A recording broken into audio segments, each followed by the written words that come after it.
Hey, my go-getters, Christie here. Welcome to the Misi Muse Unplugged podcast. We've got an amazing show lined up for you today. If this is your first time listening, thanks for tuning in. The Misi Muse Unplugged podcast is produced every other Friday for your enjoyment. Show information, as well as any links shared on today's episode, can be found at www.misimuse.com. Come back often and feel free to add the podcast to your favorite RSS feed, SoundCloud, or iTunes. You can also follow me on Twitter or LinkedIn. Just search for Christie Lindor or check out my blog at www.christielindor.com. Have a question about consulting? Would like to be a guest on the show? We would love to hear from you. Drop us a line at misimuseunplugged@gmail.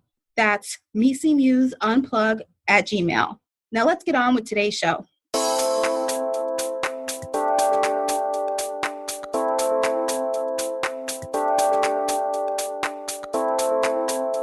You are now tuned in to the Misi Muse Unplugged, a pop-up podcast variety show helping consultants along their journey to greatness with your host, management consultant, author and blogger, Christie Lindor.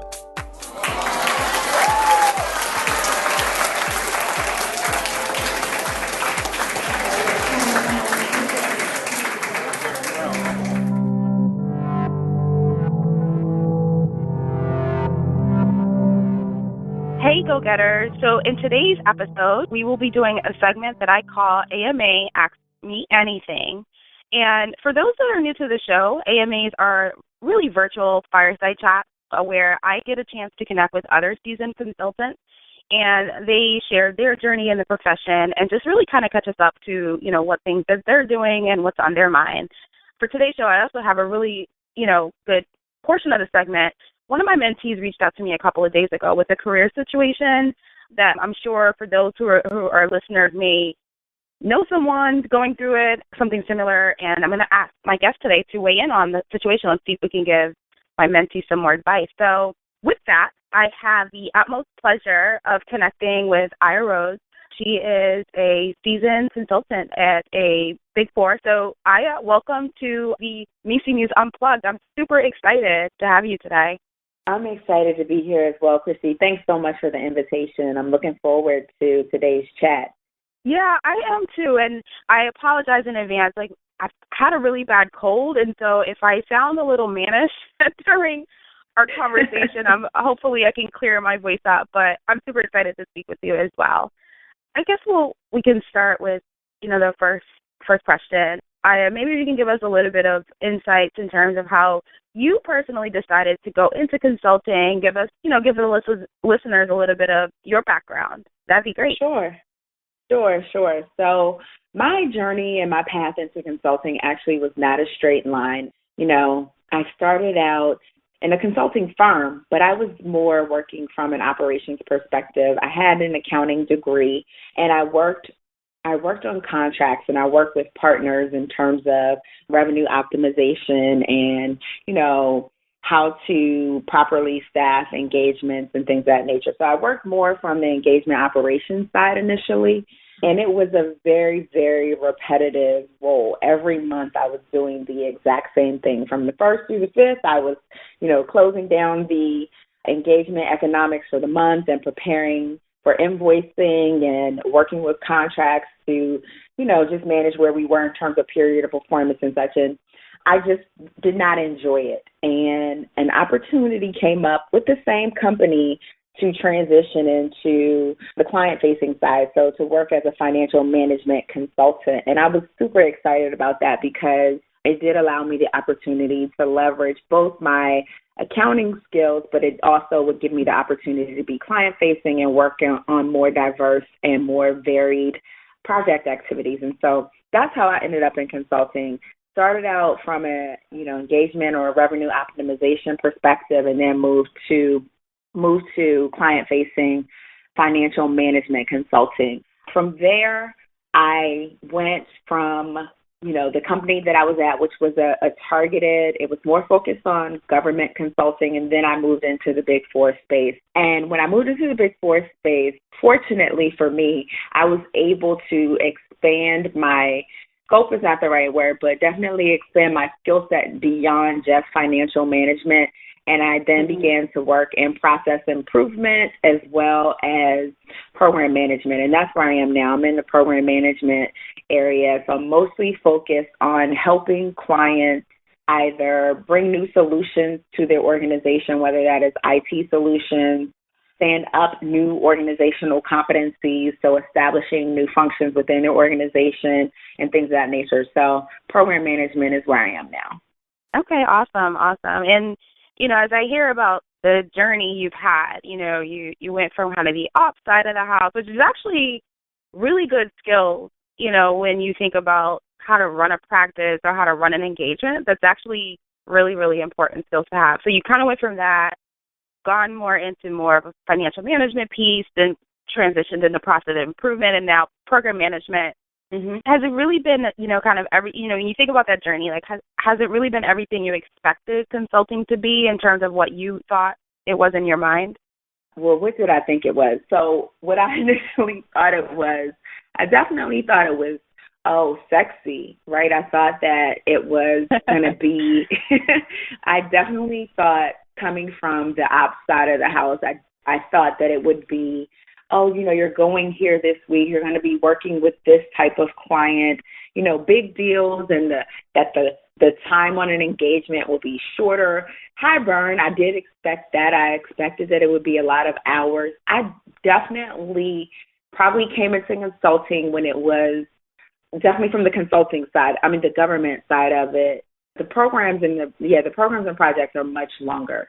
So that was different from what I expected. So we were talking about 2-year plus engagements out the door. The contract was for 2 years. The contract was for a 5-year engagement. So that was not what I expected, but the hours is what I expected. The rapid learning was definitely what I expected and what I'm grateful for.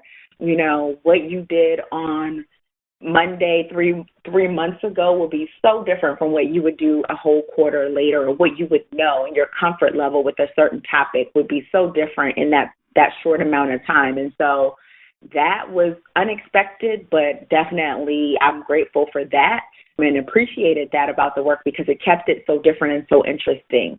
Whereas coming from ops, like I said, I knew what I was going to be doing every day of the month for the most part because it was so routine. It was so on a financial cycle. We close the 1st through the 5th, we reopen and we continue with business. And so definitely the difference was how you come into work and the issues of the day drive what you focused on. And that was less expected, Coming into consulting, we have a scoping statement, we have a statement of work, and we're told this is what we're going to be doing. Well, sometimes it kind of blooms a little differently than the way it was planted, right?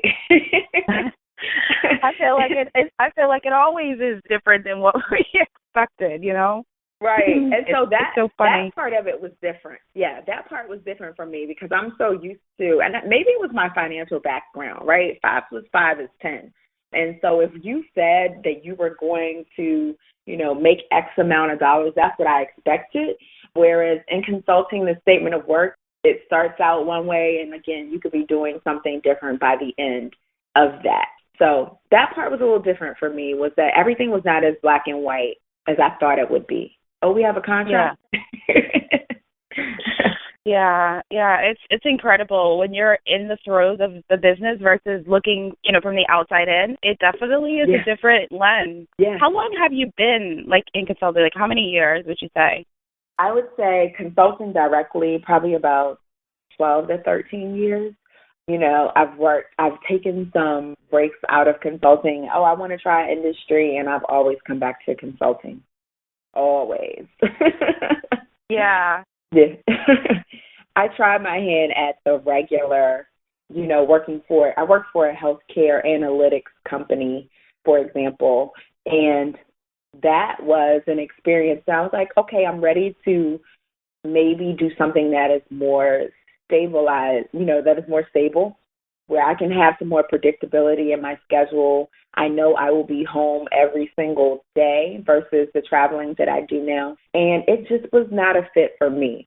After a short amount of time, I realized, yes, the variety of the work is what really drives me. And so again, being in a role where things were predictable Monday to Friday it was not a fit for me. It was a little bit, I felt stagnant, and I felt in some respects that I was pushing myself to maintain my skill set. And right. we know in consulting that is it, you grow or you go. So right.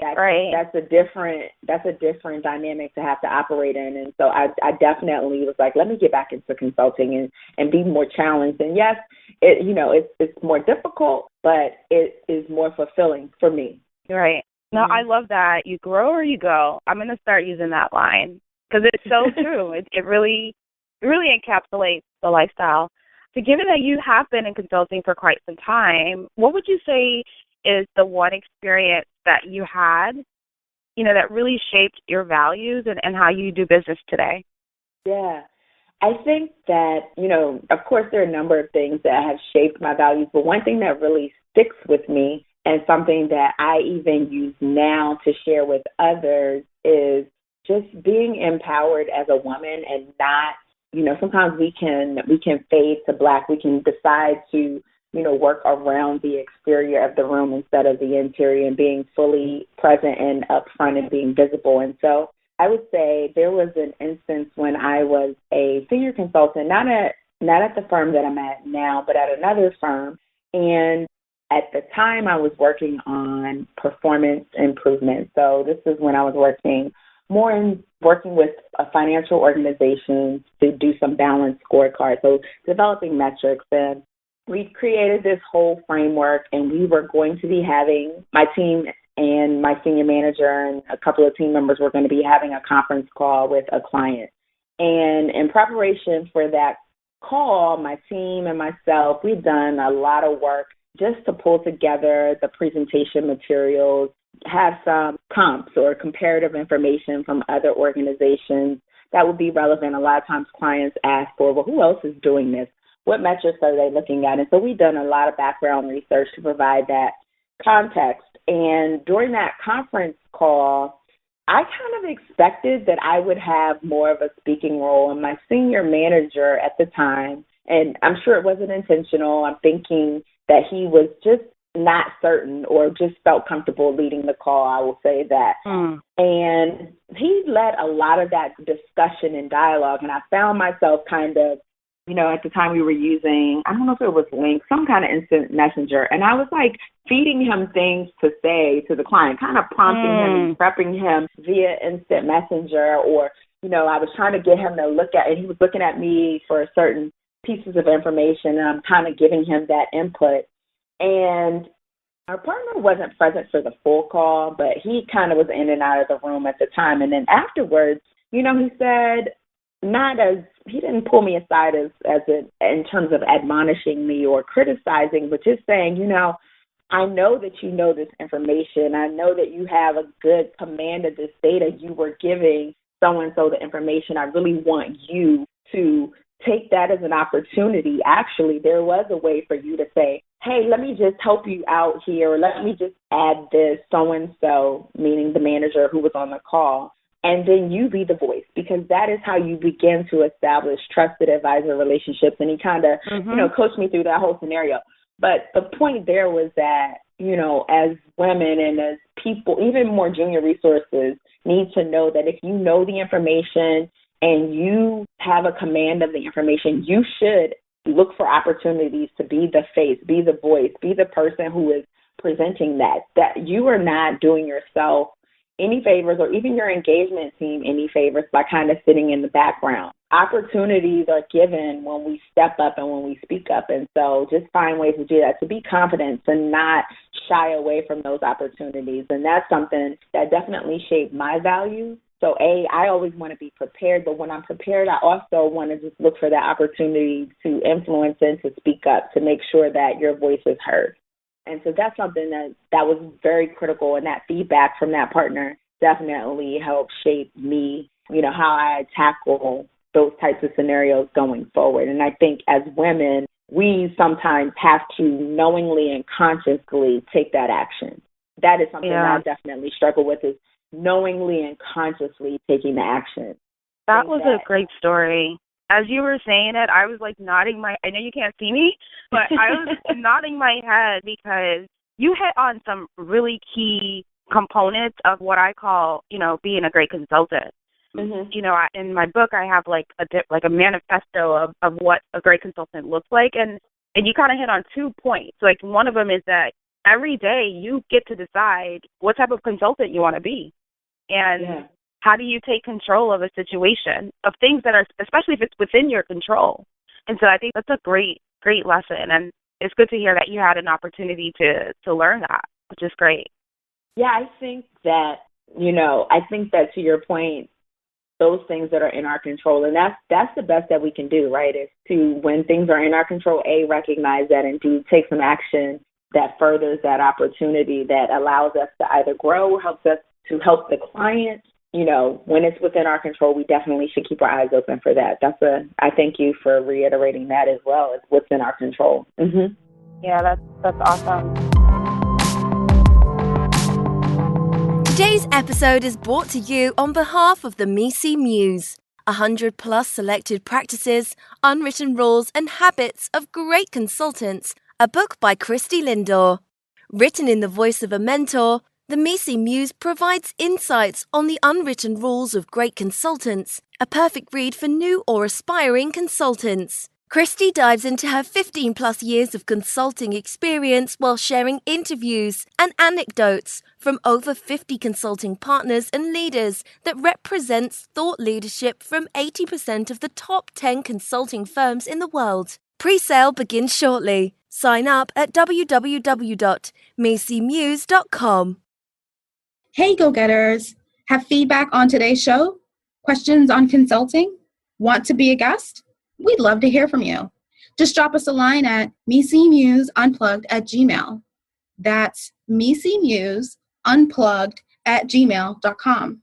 You can also show us your support by downloading episodes, spreading the word to friends and family, or leaving us a review. Remember, Misi Muse Unplugged is a pop-up podcast, which means we'll stick around as long as we continue to hear from you. Thank you for your support. Now back to today's show. So fast forward, now you've been in the business for some time, and you've come and gone, done different things, which is actually really good that you had a chance to get out of consulting and see something different.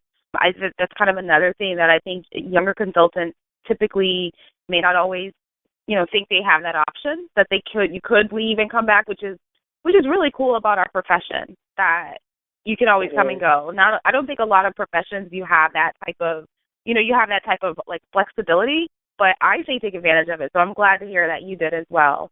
I guess, looking back now, Aija, what advice would you give your younger self, knowing what you know now? The advice I would give my younger self is definitely take more risks. Do hard engagements. Definitely, your younger self will have the energy for some of those more difficult engagements, those engagements that, give you more visibility, those engagements where you can get in and get your hands dirty. Take more risk and do those. Don't always fall for or always take the safe route. Don't always say, well, I actually had this conversation with a mentee probably a couple of years ago, and, they spoke of going back to school, going back to B school, and toying with, obviously they were going to be going back to school towards the end of the summer, but what engagement should they take on before leaving? And there was, do I want to just kind of coast through my summer, or do I want to do this engagement that's actually going to make me work? And I say take the engagement that's going to really help you, that's going to make you work. Yeah, you're going to be going to school, and yes, please, definitely take a break before you walk back into the doors of school. But at the same time, there's nothing wrong with building up your toolkit. You're going to use those skills even in school. It will be nice that everything is not a struggle even in school. And so I just say my younger self, even in terms of, I did government consulting, and, when I finally made the leap and started doing, private sector or commercial consulting, why didn't I do this before? That's what I said to myself. So take those risks. If it scares you, you probably should be doing it. That's what I say. So, and I try to do that and actually do that in my daily life now. So there are certain things where people ask me to do it. I'm like, I really don't want to do that. And then I say to myself, why is it that you don't want to do it? Is there a fear? Okay, then you need to do it. That's how we grow, is that we confront our fears. So, take more risks. Mm-hmm. Yeah, that's awesome. And I totally agree on taking risk, because there's just so much you get from the risk. And I think we sometimes just build it up in our heads so much. We put all this stuff in front of it. We don't give ourselves the chance. So I completely agree with you on that. We bring up terrible scenarios about these things. What's going to happen if I do it and it doesn't work? If you fail, so what? You actually learn so much more from your failures than you do your successes, I think. Right. I think so. Yeah. No, that is definitely true. Based on your experiences now, what would you say makes a great consultant? I think in terms of what makes a great consultant, I think it definitely is the ability, I think it's the ability to connect with people. I know sometimes people might be expecting a technical answer for that type of question, but I think a lot of the soft skills are what makes a great consultant. Obviously, the ability to listen, to once you've listened and digested, ask the right probing questions, but that's less skill, and it is more about, connecting with people, being able to hear what they're saying, but also to hear what they're not saying, to get them to talk to you. Sometimes you can be more successful with a client if you understand what their individual motivations are. What's in it for them? What are they looking to get out of this particular engagement? What are they trying to take their career? Some of those things, you need to be able to connect with people to get to those answers. And I think that's what makes a good consultant, is the ability to step back from a situation and look at things objectively that way. Right. That's so true. So true. Oh, so awesome. This is all great information. So I guess the last question I have, I understand that you have a blog. Here to tell our audience a little bit about your blog and what you're up to with it right now? Certainly. So my blog is bosschicksnetwork.com. I actually started the blog towards the end of last year, so like October of 2016, and it really came out of just a desire to help women kind of craft their path or kind of define their journey. As you asked me at the beginning of the call, how did I end up in consulting? What have I learned along the way? I thought sharing that information among women would be helpful. It's something that my friends and I often talked about. How do I deal with this situation at work? What should I do about this? How do I have difficult conversations with colleagues or managers? And so I wanted to create a forum where that was something that we talked about, but it wasn't in an unapproachable way. It's not heavy on business speak. It is plain spoken. It's, I work very hard to make it conversational tone, things in a way that's super approachable so that, again, it's not overwhelming. We're not going to talk about, or I don't generally talk about, this theory or that theory. I like for it to be much more digestible than that. And so it's a blog where we talk about career, we talk about life, but we talk about it in a very ordinary and a very everyday kind of way. So that's what Boss Chicks is. We recently, in March, I did a 31-day goal-getter challenge. We got a lot of good feedback about that. And again, it tackles things like creating a personal board of directors, making sure that you have a mentor. And then when you have a mentor, make sure you're a mentor to someone else. How to share information, how to become a trusted advisor by sharing relevant information with clients and people in your circle of influence and just things like that. And so that's what the blog is about. It's not all that heavy. I also have a travel series coming up, where to go this summer with your girls, where to go with your family, and where to go with your bae. So, it's career, it's lifestyle. It's the things that I tackle and I'm dealing with, and things that I think the everyday woman is dealing with, the everyday professional career woman is dealing with. So we try to just talk about those topics from different angles. Yeah, I love your blog. Can I tell you that it was part of the 31-day challenge? For some reason, how like on social media these days, like not every post comes up. So, like, I would, like, go online looking for your post, but I couldn't, like, sometimes it wouldn't come through my feed. So then I had to, like, go and find it. But I know because I was participating in the 31-day challenge. I don't think you realized that, but I was. And it actually helped me. Yeah, it actually helped me gain clarity. You know, like, it was just, like, I was always looking forward to it. So listeners, definitely check out, Boss Chick Network and share your handle. You're on Twitter, Instagram. You can share a little. So I'm on Twitter as Boss Chicks Network. Again, Instagram, I'm Boss Chicks Network everywhere. Instagram, Boss Chicks Network as well.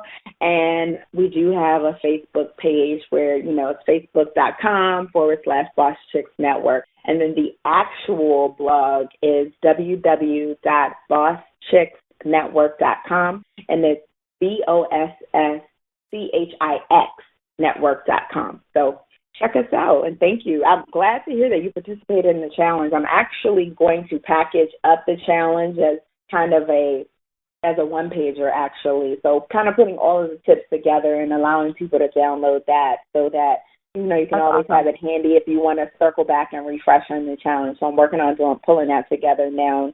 We'll have it up on the blog in the next couple of days. But that challenge, even as I was crafting it, I said, yes, this is a good tip, but I need to do this more and I need to do it again. So, yeah, no, that's awesome. So thank you for sharing about Boss Chicks Network.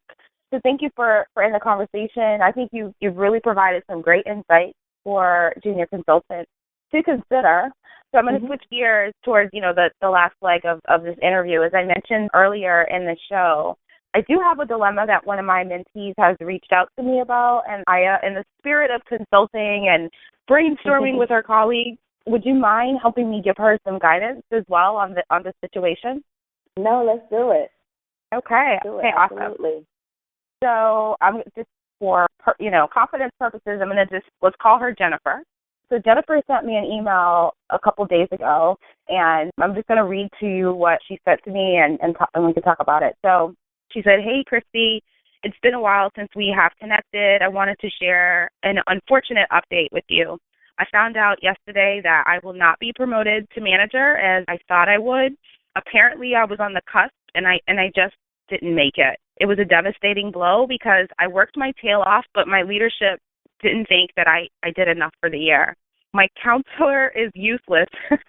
It's not funny, but the way she said it, I just can see her saying it. Like, as I'm speaking, I can hear her voice. But she's saying, she said, "My counselor is useless. She is all about her career and is not helpful unless it makes her look good politically. My plan B is to start looking for another job. I'm sure that if I go to another consulting firm, I will be able to go up as a manager, just given my years of experiences. I wanted to get your thoughts on if I should go look for another role at another consulting firm and, get that manager role, or if I should stay and, wait another year to get promoted, or if I should just take this opportunity to do something different.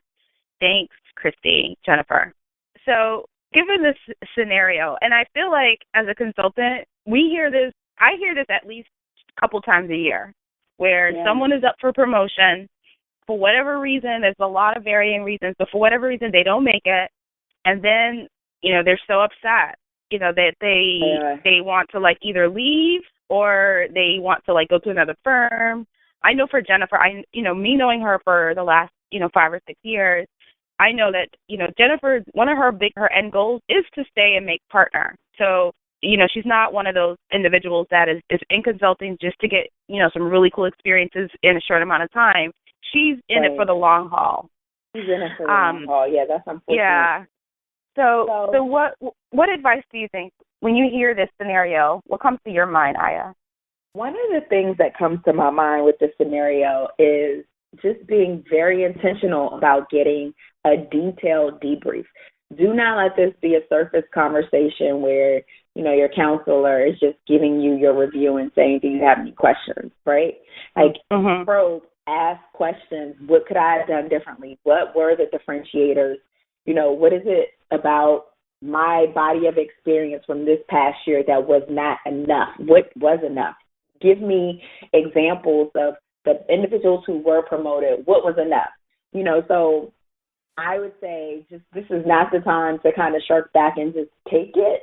yes, you weren't promoted, but find out with as much detail as possible, what were the differentiators? What made the difference? If it's not your counselor who's going to tell you, have a conversation with your partner, your engagement partner, your practice partner, whomever, just to find out what was lacking in terms of the support. Because I know, at least for the company, for the firm that I'm with, you need partner support for that promotion. And if you have partner support, most times it can happen for you. So just be very diligent about finding out why you did not make it this year. Not with the chip on your shoulder, but from the perspective of trying to learn more and to do better and improve yourself. That's the first thing I think is get that debrief, get a detailed debrief to the extent possible. And then the next thing I would say is just considering that relationship with that counselor, objectively consider, do you have the right counseling relationship? Counseling is a hard role to have. As a counselor, I certainly understand the challenges of being a counselor and trying to juggle your own career, juggle client delivery. It's hard. It's hard. So I'm very appreciative to my counselor and for those who serve in quasi-counselor roles to me. The person who may not be my counselor, but I still call them up and say, talk to me about this situation. I appreciate the time that they invest in those situations. But be objective. If that counseling relationship is not a fit, this is the time to make a switch to a situation that will be more helpful to you.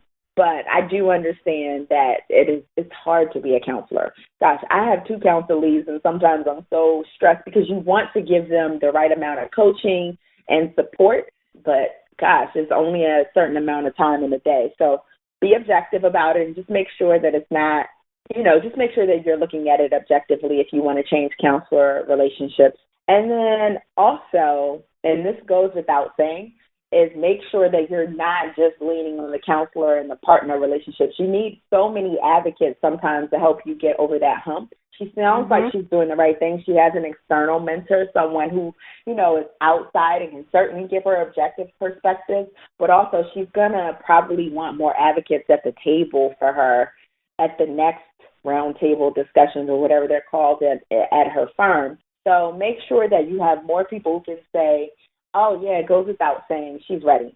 Oh, she did this for me, she's so ready, so that it is not, so it isn't just 1 or 2 people's opinion. It's several people who can kind of beat the table and say, yeah, she's ready. These are things that I think, that's my off the top of my head advice for her.